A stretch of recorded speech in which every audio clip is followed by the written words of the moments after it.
Bonjour, chères Avalonnaises, chers Avalonnais. Je m'adresse aujourd'hui à vous dans un contexte bien particulier. Avant de vous parler des dispositions que nous sommes amenés à prendre au niveau national comme au niveau local pour lutter contre l'épidémie de la Covid-19, je ne peux pas passer sous silence l'état de choc dans lequel nous nous trouvons, dans lequel se trouve notre pays, suite aux attaques dont il a fait l'objet. Avant-hier, un enseignant, Samuel Paty, assassiné sauvagement pour son attachement aux valeurs de la République et notamment à la liberté d'expression.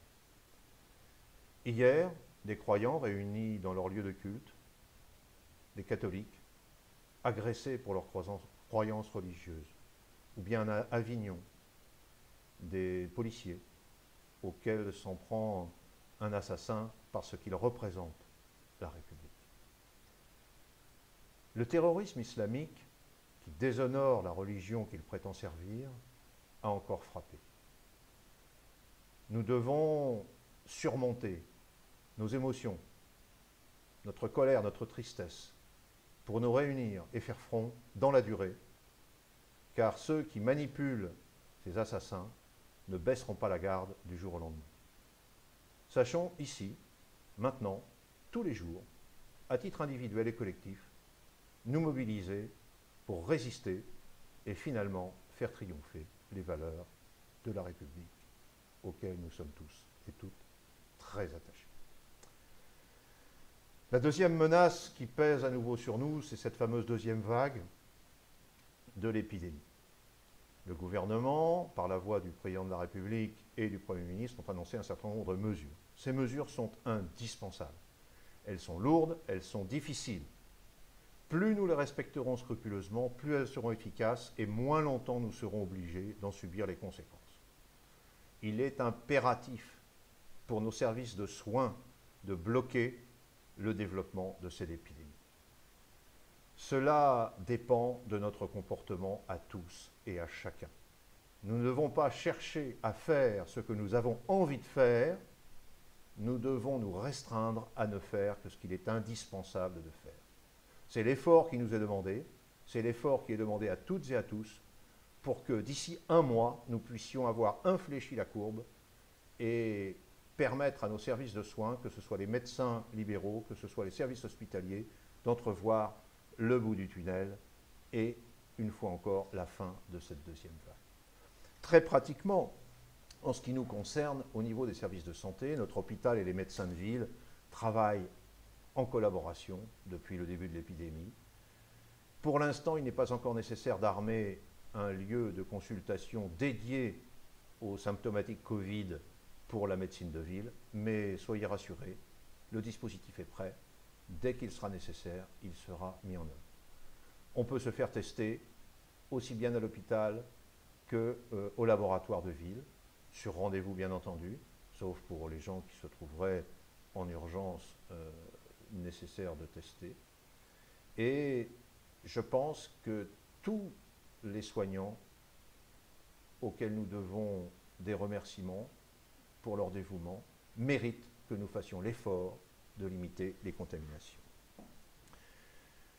Les services publics continueront d'être assurés, et notamment les services publics municipaux. Nous vous recommandons bien entendu de prendre rendez-vous dans la mesure du possible afin d'éviter les files d'attente. Des précisions vous seront données sur les modalités de prise de rendez-vous des différents services. Nos services techniques, le ramassage des ordures au niveau de la communauté de communes seront maintenus. Nos écoles, collèges et lycées continueront de fonctionner. Nous sommes bien entendu très attentifs aux protocoles sanitaires que le ministère nous envoie. Nous allons évidemment faire face à l'équipement en masque de nos écoles primaires, puisque le masque est indispensable désormais pour les élèves à partir de l'âge de 6 ans, et que cela revient à la collectivité, me semble-t-il, de faire en sorte que tous puissent être dotés de ces équipements. Nous y travaillons pour que, dès la rentrée de lundi, il soit possible à tout élève d'être masqué en allant à l'école primaire, au cas où sa famille n'y aurait pas pourvu. Bien entendu, les activités économiques que le gouvernement a tenté de préserver sont néanmoins impactées. Le marché va être organisé comme pendant le confinement, à l'exclusion des commerces non alimentaires. Un certain nombre de commerces continueront de pouvoir fonctionner pour vous rendre les services nécessaires à la vie quotidienne. D'autres, parce que l'on peut considérer que les achats qu'on y fait ou que les services qu'on y attend peuvent être différés, seront fermés. Ce sera le cas, par exemple, des magasins d'habillement, des magasins de mobilier, des bars et des restaurants. La municipalité, comme elle l'a fait lors de la première vague, facilitera sur son site la publicité de toutes les initiatives de ces commerçants qui peuvent vous proposer des livraisons, des services de pick and collect, des commandes à distance qu'on peut venir récupérer. Toutes ces initiatives mériteront d'être aidées et je vous demande de privilégier le recours à vos commerces de proximité. Nous leur devons ce soutien, à eux de s'organiser pour pouvoir vous vendre leurs produits et vous servir, à nous d'utiliser ces services et de ne pas user de facilité à leur détriment. Librairie, habillement, mobilier, alimentation, privilégions nos fournisseurs locaux. Ayons recours aux services de livraison ou à emporter de repas pour nos restaurateurs. Faisons le maximum. Respectons les consignes, les gestes barrières, les masques, le lavage de mains, les distances. Soyons scrupuleux et ainsi l'épreuve durera moins longtemps. Nous la surmonterons plus vite et tous ensemble.